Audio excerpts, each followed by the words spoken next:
In 1964, I survived an abortion in Mexico. She paid for an illegal abortion after an abortionist intentionally punctured my mother's amniotic sac to induce the abortion. For most of my life, I never knew the truth about how close I came to never being born. I never knew the story my mother carried in silence until just a few years ago. My mother was young when she married a Japanese man serving in the U.S. Army. Their marriage was rocky, filled with arguments, accusations, and deep pain. My father falsely accused her of being unfaithful, and the relationship eventually began to fall apart. When she discovered she was pregnant with me, she didn't feel joy. She felt fear. She felt anger. She hated my father so deeply that she didn't want his child. So she crossed the border into Tijuana, Mexico. She paid for an illegal abortion. The doctor performed the procedure, and my mother walked away believing her pregnancy was over. But weeks later, something happened. She felt a flutter, a tiny movement.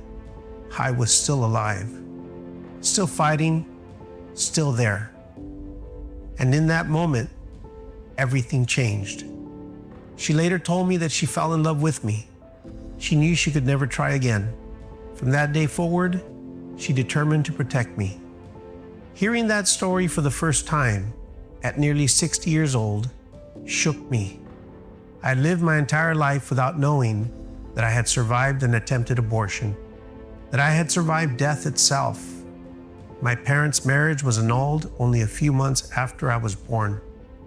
And despite everything that happened before my birth, my mother raised me with love, strength, tenderness, and faith.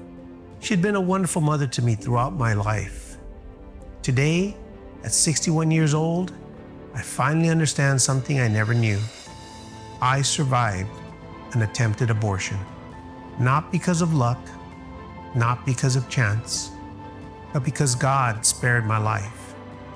Today, I have the privilege of serving as the senior pastor of Calvary Chapel Fellowship Church, preaching hope, healing, and the value of every human life, because mine was almost taken. I preach Jesus because I believe He is the answer to every problem mankind faces. God has a purpose, a calling, a destiny for my life. The child that wasn't supposed to live was chosen to lead. Every life has purpose. Every life has value. I'm living proof. Choose life. You never know who that child will become. I am the face of choice. I am that choice.